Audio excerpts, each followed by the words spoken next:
मैं अजय आपका Saraswati group of colleges के यूट्यूब चैनल पे आपका बहुत बहुत स्वागत करता हूँ। जैसा कि आपको पता है कि हम लोग पिछले वीडियो में मेन एलिमेंट्स ऑफ कम्युनिकेशन यानी व्यावसायिक संप्रेषण के मुख्य तत्व के टॉपिक को डिस्कस किया था। हम लोगों ने जाना था पिछले वीडियो में कि व्यावसायिक संप्रेषण या संप्रेषण के क्या मुख्य तत्व हैं। उसमें हम लोगों ने पूरे वीडियो में इस चीज़ को समझने का प्रयास किया था। आज के टॉपिक में हम लोग डिस्कस करेंगे व्यावसायिक संप्रेषण के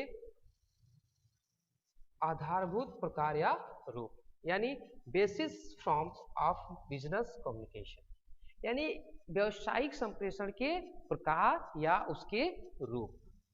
आज इस वीडियो में हम लोग यही समझने का प्रयास करेंगे कि एक व्यावसायिक संप्रेषण के कार्यों को किन किन माध्यमों से करने का प्रयास करता है, यानी एक व्यवसाय में संप्रेषण के कार्यों को किस प्रकार से, किस रूप से संप्रेषण के कार्य को आगे बढ़ाने का प्रयास किया जाता है।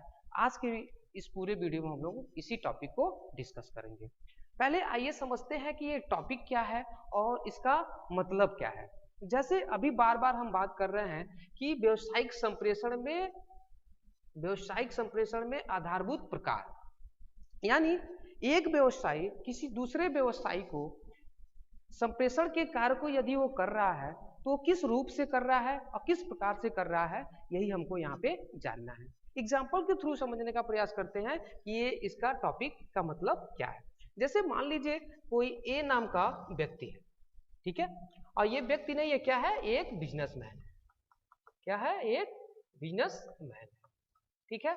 और ये जो बिजनेसमैन है ये व्यावसायिक उद्देश्यों की प्राप्ति हेतु तो क्या कर रहा है, कम्युनिकेशन के कार्यों को कर रहा है। क्या कर रहा है? व्यावसायिक उद्देश्यों की प्राप्ति हेतु कम्युनिकेशन के कार्य को कर रहा है। लेकिन वो किस माध्यम से, किस चैनल से, किस प्रकार से कम्युनिकेशन के कार्यों को किसी दूसरे व्यक्ति के पास, दूसरा व्यक्ति मतलब ये भी कोई बिजनेसमैन होगा। क्या होगा? ये भी कोई बिजनेसमैन होगा, ठीक है। वो किस रूप से, किस प्रकार से कम्युनिकेशन के कार्यों को एक स्थान से दूसरे स्थान को पहुंचाने का काम करता है, यही इसका मुख्य टॉपिक है, ठीक है। आपको समझ में आ रहा होगा जो मैं समझाने का प्रयास कर रहा हूं। यानी किसी व्यवसायी द्वारा किसी दूसरे व्यवसायी को अपने व्यावसायिक उद्देश्यों की प्राप्ति हेतु कम्युनिकेशन के कार्यों को किस प्रकार से, किस रूप से करता है, उसी को क्या करना है, हमको इस टॉपिक में जानना है, ठीक है। आई होप ये आपका टॉपिक समझने का प्रयास कर रहे होंगे लोग, ठीक है। चलिए समझते हैं कि व्यावसायिक संप्रेषण के आधारभूत प्रकार या रूप क्या है, कैसे है, ठीक है। पढ़ लेते हैं फिर समझने का प्रयास करते हैं। प्रत्येक व्यवसायी संस्था समय समय पर अनेक संदेशों का एक स्थान से दूसरे स्थान पर एवं एक व्यक्ति से दूसरे व्यक्ति तक आदान प्रदान करती है। यानी अभी हमने समझाने का प्रयास किया है, कोई एक व्यवसायी संस्था समय समय पर यानी जब एक व्यवसायी संस्था जब व्यवसाय के उद्देश्यों की प्राप्ति है तो क्या करता है, समय समय पर क्या करता है, अनेक संदेशों को एक स्थान से दूसरे स्थान पर एवं एक व्यक्ति से दूसरे व्यक्ति तक आदान प्रदान करता है। किस लिए? व्यावसायिक उद्देश्य के लिए। किसके लिए? व्यावसायिक उद्देश्य के लिए क्या करता है, संदेशों को एक स्थान से दूसरे स्थान पर क्या करता है, आदान प्रदान करता है। वो एक छोटे व्यवसाय में हो,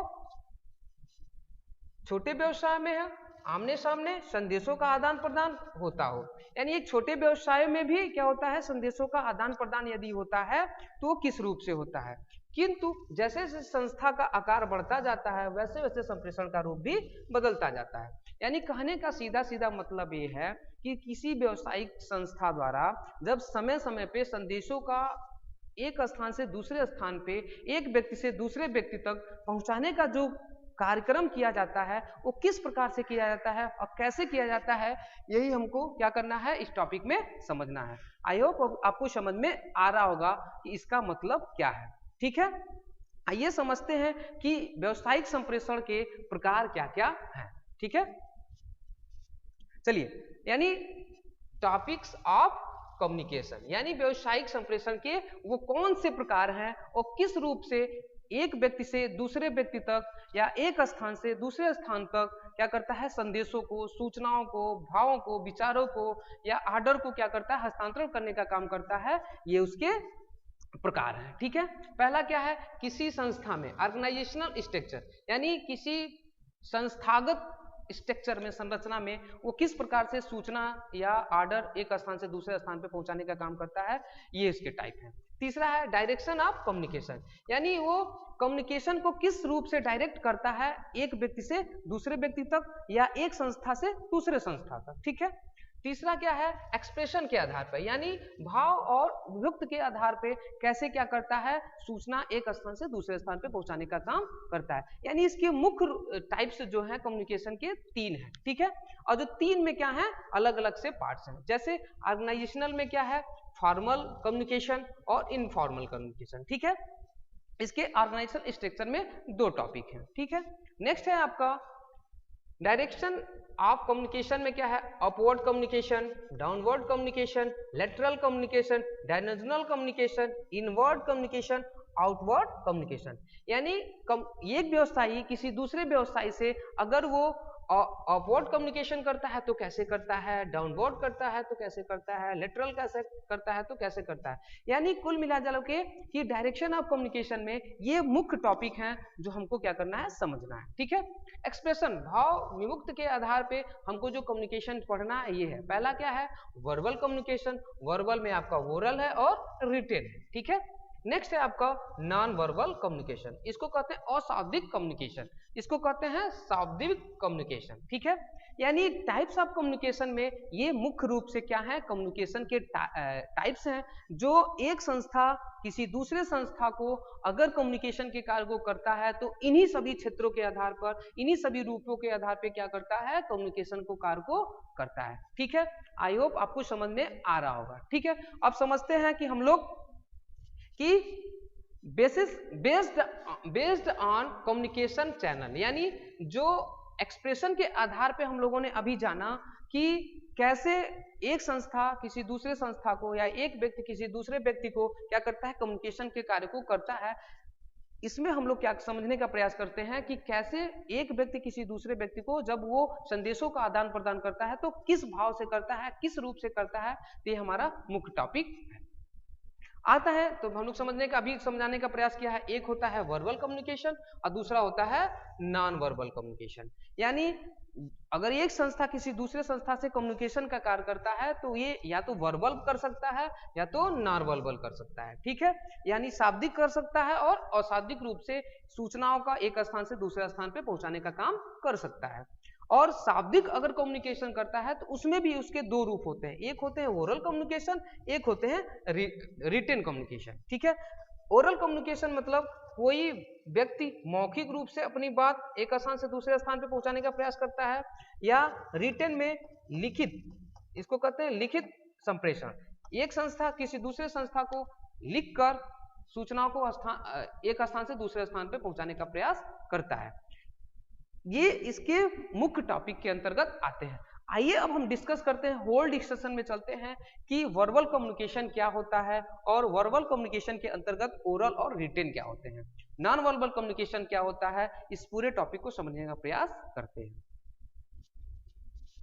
चलिए, वर्बल कम्युनिकेशन क्या होता है ये समझने का प्रयास करते हैं। वर्बल कम्युनिकेशन हिंदी में इसको कहते हैं शाब्दिक संप्रेषण, यानी कोई एक व्यक्ति अपनी भाव, अपना विचार क्या करता है, शाब्दिक रूप से या तो बोल के या तो लिख के अपनी बात एक स्थान से दूसरे स्थान पे पहुंचाने का काम करता है, उसे ही हम क्या कहते हैं, शाब्दिक संप्रेषण कहते हैं। ठीक है, चलिए इसको एग्जाम्पल के थ्रू समझने का प्रयास करते हैं, फिर और समझ में आ जाएगा आपको। जैसे मान लीजिए कोई ए नाम का व्यक्ति है जिसका नाम हम पहले भी पढ़ चुके हैं वीडियो में, सेंडर, इसको क्या कहते हैं, सेंडर। ये सेंडर क्या करता है, इसके पास कोई भाव, कोई विचार या कोई सूचना है और ये क्या करता है, शाब्दिक रूप से, यानी शाब्दिक रूप से अभी हमने समझाने का प्रयास किया क्या है, शाब्दिक रूप में से पहला क्या हो जाता है, मौखिक, और दूसरा क्या हो जाएगा आपका, लिखित। ये लिखित किसी दूसरे व्यक्ति को क्या करता है, पहुंचाने का प्रयास करता है, हस्तांतरण करने का प्रयास करता है, तो वो कैसे करेगा? तो कैसे करेगा? अपने भाव, अपने विचार या सूचना वो क्या करेगा? या तो लिख के बी तक पहुंचाने का प्रयास करेगा, या तो अपना विचार या सूचना या भाव क्या करेगा? बी तक पहुंचाएगा। तो कैसे करेगा? लिख के पहुंचाएगा। ठीक है, इसी चीज को हम लोग क्या कहते हैं? शाब्दिक संप्रेषण कहते हैं। यानी किसी व्यक्ति के द्वारा किसी दूसरे व्यक्ति तक कोई संप्रेषण के कार्य हो रहे हैं, तो वो संप्रेषण के कार्य या तो लिखकर या तो बोल के किए जा रहे हैं, उसे ही हम क्या कहते हैं? वर्बल कम्युनिकेशन कहते हैं, शाब्दिक संप्रेषण कहते हैं। इसको पढ़ लेते हैं, फिर समझने का प्रयास और करते हैं। भाषिक संप्रेषण, भाषिक संप्रेषण को ही क्या कहते हैं? शाब्दिक संप्रेषण कहते हैं। के अंतर्गत किसी भी भाषा के माध्यम से, किसी भी भाषा के माध्यम से या तो वो लिख के या तो बोल के होने वाले संप्रेषण को भाषिक संप्रेषण कहते हैं। आई होप ये समझ में आ गया होगा कि ये क्या कहने का प्रयास कर रहा है। यानी भाषिक संप्रेषण के अंतर्गत वो सभी भाषा आते हैं, माध्यम आते हैं, जो भाषा लिखकर या बोलकर एक स्थान से दूसरे स्थान तक पहुंचाने का प्रयास किया जाता है, उसे ही हम क्या कहते हैं? वर्बल कम्युनिकेशन कहते हैं। आई होप ये आपको समझ में आ रहा होगा।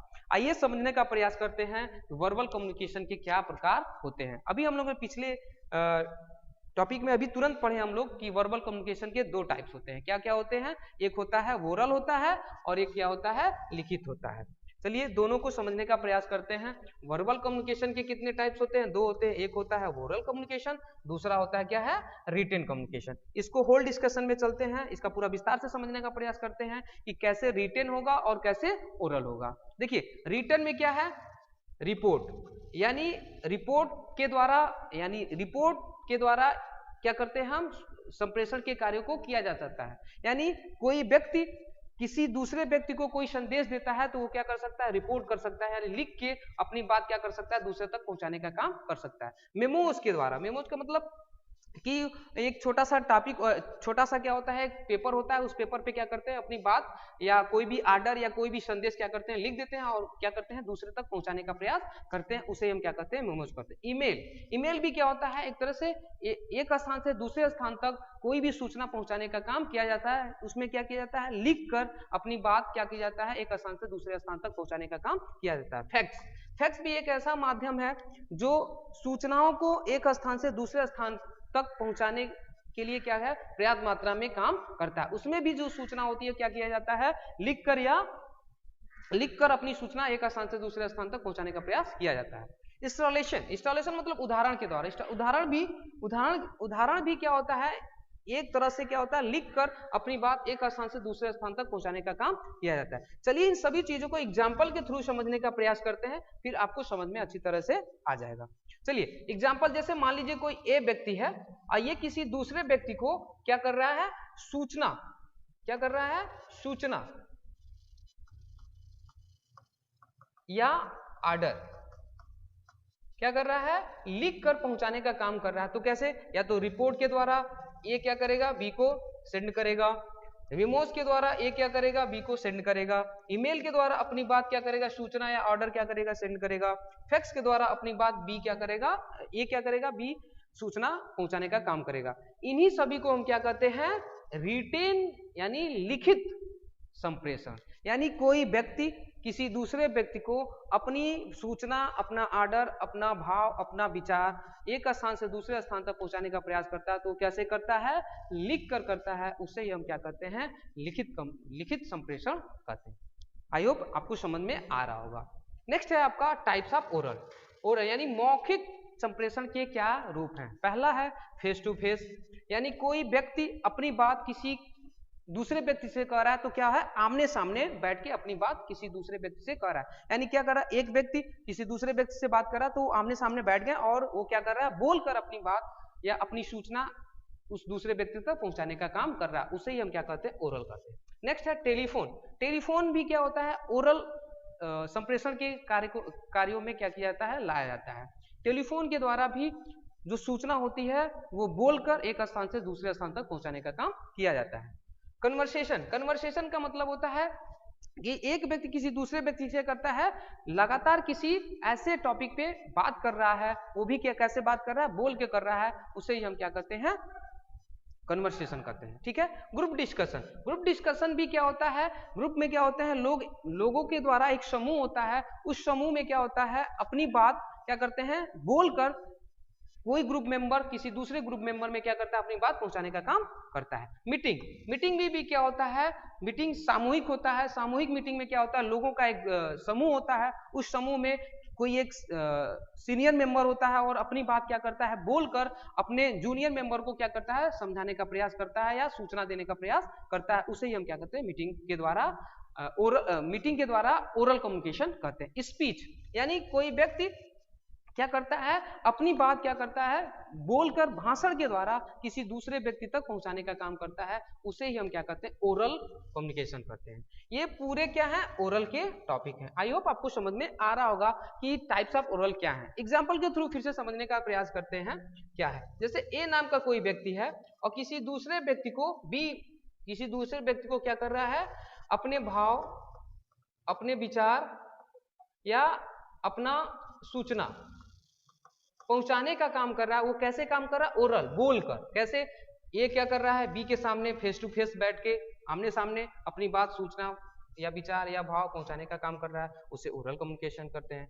या टेलीफोन के द्वारा ए क्या कर रहा है, बी से अपनी सूचना, अपना भाव, अपना विचार क्या कर रहा है, टेलीफोन के माध्यम से बोलकर बी तक पहुंचाने का काम करता है, उसे हम क्या करते हैं, ओरल कम्युनिकेशन करते हैं, ठीक है। कन्वर्सेशन यानी ये आमने सामने बैठ के या किसी ऐसे मुद्दों पे बैठ के क्या कर रहे हैं, आपस में कम्युनिकेशन कर रहे हैं, किसी व्यवसायिक उद्देश्यों की प्राप्ति है, उसे ही हम क्या करते हैं, ओरल कम्युनिकेशन करते हैं, ठीक है। ग्रुप डिस्कशन यानी ए के साथ बी है, सी है और बी के साथ ई है, एफ है, ये सभी क्या है, एक ग्रुप में है और ग्रुप में क्या कर रहे हैं, सूचना, भाव, विचार क्या कर रहे हैं, आपस में डिस्कस कर रहे हैं। और डिस्कस कैसे कर रहे हैं, ओरल के रूप में कर रहे हैं, उसे ही हम क्या करते हैं, group discussion by oral communication. I hope आपको समझ में आ रहा होगा। मीटिंग, मीटिंग के द्वारा जैसे मान लीजिए कोई एक नंबर ऑफ पीपुल्स है, एक समूह है, लोगों का क्या है, एक समूह है और उस समूह में क्या होगा, कोई हेड ऑफ डिपार्टमेंट होगा, कोई एक मेन लीडर होगा और वो लीडर क्या करता है, अपने जूनियर जो उसके होंगे उनसे क्या करता है, अपनी बात, अपना सूचना, अपना भाव क्या करता है, पहुंचाने का काम करता है। और कैसे पहुंचाने का काम करता है, बोलकर, लिखकर, उसे ही हम क्या करते हैं, मीटिंग्स ओरल कम्युनिकेशन करते हैं। आई होप आपको समझ में आ रहा होगा। स्पीच, स्पीच में सेम पैटर्न मीटिंग का ही होता है। स्पीच में क्या होता है, एक ऐसा लीडर होता है जो अपनी भाव, अपना विचार या अपना कोई भी संदेश जब वो पहुंचाने का काम करता है तो कैसे करता है, ओरल के थ्रू करता है। ओरल यानी बोलकर अपनी बात पहुंचाने का प्रयास करता है, उसे ही हम क्या करते हैं, स्पीच ओरल कम्युनिकेशन करते हैं। आई होप ये पूरा आपको समझ में आ रहा होगा कि रिटन कम्युनिकेशन क्या होता है और ओरल कम्युनिकेशन क्या होता है, जो वर्बल कम्युनिकेशन के अंतर्गत आते हैं। पूरा वीडियो हम लोगों ने इसी टॉपिक पे डिस्कस किया है। नेक्स्ट टॉपिक में हम लोग समझेंगे कि वर्बल कम्युनिकेशन हो गया, इसके बाद नॉन वर्बल कम्युनिकेशन क्या क्या होते हैं, हम लोग नेक्स्ट वीडियो में समझने का प्रयास करेंगे। आज के लिए इतना ही। इसको देखने के लिए थैंक यू।